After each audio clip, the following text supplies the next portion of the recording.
So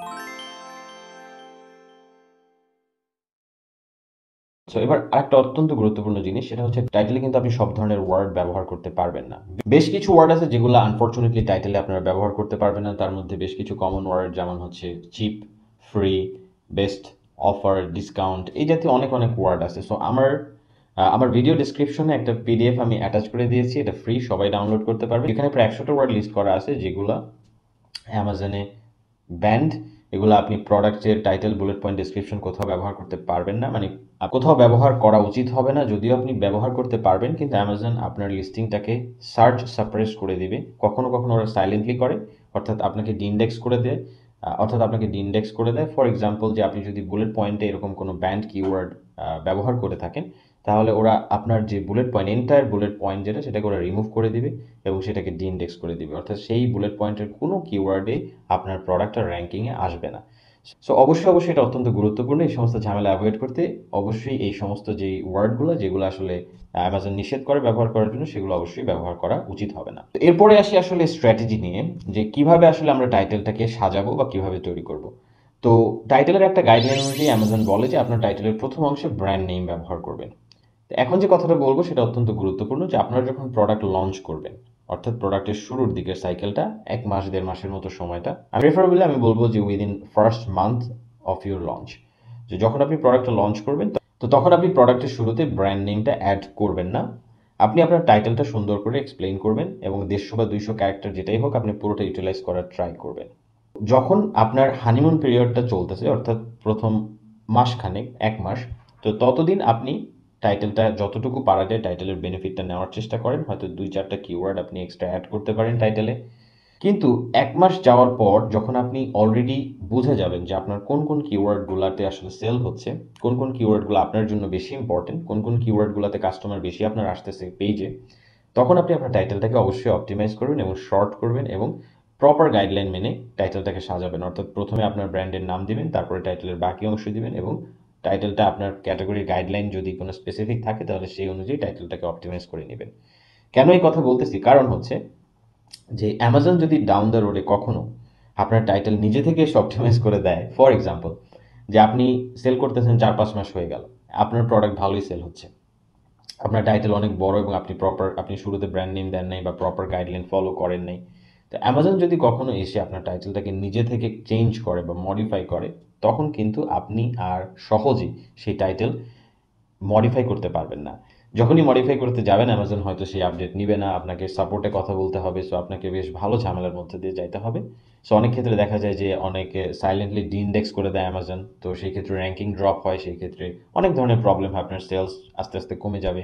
so সেই জন্য চেষ্টা করবেন যে টাইটেলটা প্রথম 1 মাসের ভিতরে, আপনার প্রোডাক্ট লঞ্চিংয়ের ফার্স্ট 1 মান্থের মধ্যেই চেষ্টা করবেন যে টাইটেলটাকে পরিপূর্ণভাবে শেপ দিতে। অর্থাৎ আপনার মোটামুটি বুঝতে হবে যে এই সময়ের মধ্যে আপনার টাইটেলটা কোন কোন অংশটা গুরুত্বপূর্ণ, কি রাখবেন কি রাখবেন না, কিভাবে সাজাবেন, এবং খেয়াল রাখবেন যে কোথাও পলিসি ভায়োলেশন হচ্ছে কিনা, কোথাও কোনো প্রবলেম হচ্ছে কিনা অ্যামাজনের জন্য। তো এটা প্রপারলি উইদিন 1 মান্থের ভিতরে ঠিকঠাক করে ফেলবেন। তো তারপরে যদি এটা ঠিক করে ফেলেন এবং আপনার সেলস টেলস সবকিছু যদি ঠিক থাকে, তো আশা করি ডাউন দ্য রোডে আর কোনো প্রবলেম টাইটেল নিয়ে অন্তত আপনার ফেস করতে হবে না। তো এবার স্ট্র্যাটেজির কথা যদি বলি, সেক্ষেত্রে আমি বলবো যে আগেই যেহেতু বলছি যে শুরুর দিকে চেষ্টা করবেন যে বেনিফিটটা ব্যবহার করার, এবং সেই সাথে অবশ্যই টাইটেলের পুরো অংশ জুড়ে আপনারা বেনিফিট ব্যবহার করতে পারেন। এখন এখানে অনেকের প্রবলেম হয় যে যে আপনি যদি বাইরের কোনো একটা মার্কেটে সেল করতে যান, যে ফর এক্সাম্পল আপনি যদি ইউরোপে কিংবা আপনি যদি ইউএসএতে সেল করতে যান বা ইউকেতে সেল করতে যান, অবশ্যই ইংলিশ স্পিকিং কান্ট্রির কথা আমি আলাদাভাবে বলতেছি, তাহলে অনেকেরই যে প্রবলেম হয় যে ইংলিশে তো আসলে সবাই নেটিভ যারা তাদের মতো করে কথা বলতে পারে না, বা তাদের মতো আসলে টোন বা এই সমস্ত কিছু আমাদের দ্বারা সম্ভব না।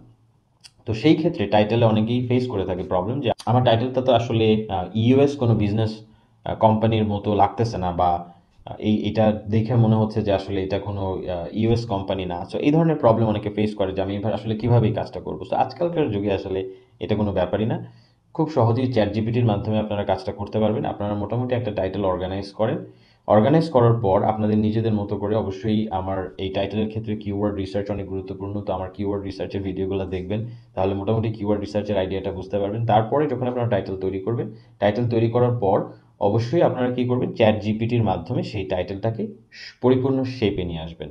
অর্থাৎ কিভাবে চ্যাট জিপিটিকে যদি আপনারা বলে দেন টাইটেলটাকে দিয়ে, টাইটেলটা লিখে তারপরে যদি বলে দেন যে এই টাইটেলটাই আমি ইউএস টোনে এই টাইটেলটাকে অর্গানাইজ করতে চাই, সো চ্যাট জিপিটি আপনাকে এই ক্ষেত্রে অনেক হেল্প করবে। এছাড়াও আরও অনেক এআই টুল আছে। সো এই যুগে আসলে এগুলো কোনো বিষয় নেই, এগুলো নিয়ে ওরিড হওয়ার কোনো কারণই নেই। অবশ্যই যখন আপনি টাইটেলটা অপটিমাইজ করবেন প্রপারলি কিওয়ার্ড দিয়ে, তখন অবশ্যই চেষ্টা করবেন যে এরকম কোনো এআই সাহায্য নিয়ে টাইটেলটাকে পরিপূর্ণভাবে সেট করতে, যাতে এই টাইটেলটা দেখে কোনো ইউএস কাস্টমারের, কিংবা আপনি যদি ইউকেতে সেল করেন তাহলে ইউকে কাস্টমারের মনে হয় যে না, এই টাইটেলটা আসলে তার ল্যাঙ্গুয়েজেই লেখা, তার মতো কেউ একজনই লিখছে, সো যাতে সে ইজিলি কানেক্ট করতে পারে। সো এই টোনটা অনেক গুরুত্বপূর্ণ, কারণ অনেক সময় এই টোনের কারণে যদি আপনার ওভারঅল ল্যাঙ্গুয়েজটা একটু ডিফারেন্ট হয়, তাহলে এই টোনের কারণে অনেক সময় কাস্টমাররা আসলে কানেক্ট করতে পারে না আপনার লিস্টিংয়ের সাথে বা প্রোডাক্টের সাথে। তো কারণ এখানে কালচারাল একটা ব্যাপার তো থাকেই। সো এই কারণে চেষ্টা করবেন অবশ্যই টাইটেলটাকে যেই কান্ট্রিতে আপনি সেল করতেছেন সেই কান্ট্রির ল্যাঙ্গুয়েজ বা টোনের সাথে অ্যাডজাস্ট করে কিনা সেটা চেক করে নিতে। তো এই ছিল টাইটেল নিয়ে। আর লাস্টলি যেটা আমি এর একবার বলছি যে প্রোডাক্ট টাইটেলের ক্ষেত্রে আসলে কয়টা কিওয়ার্ড আপনারা ব্যবহার করবেন, এই ক্ষেত্রে কোনো বাধা ধরার নিয়ম নাই। তবে চেষ্টা করবেন যে আপনার মেইন যে সার্চ ভলিউমগুলো, আপনার মেইন যে কিওয়ার্ডগুলো সেগুলাই এখানে ব্যবহার করতে, অর্থাৎ যেগুলোর ট্রাফিক অনেক বেশি, ডিমান্ড অনেক বেশি, সেগুলাই ব্যবহার করতে। তবে তার থেকেও বেশি যে বিষয়টা গুরুত্বপূর্ণ সেটা হচ্ছে রেলেভেন্সি। অবশ্যই এমন কিওয়ার্ড ব্যবহার করবেন যেটার মাধ্যমে আপনার প্রোডাক্টের সেল হওয়ার সম্ভাবনা অনেক বেশি।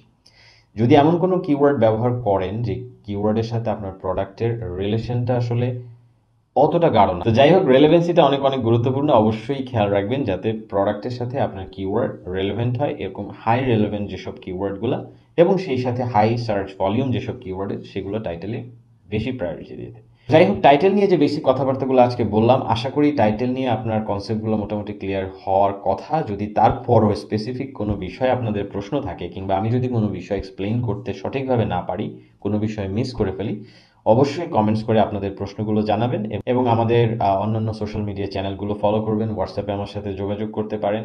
তো আপনাদের সবার জন্য অনেক শুভকামনা। দেখা হবে আবার নেক্সট ভিডিওতে। সবাই ভালো থাকবেন, সুস্থ থাকবেন, and thank you for watching.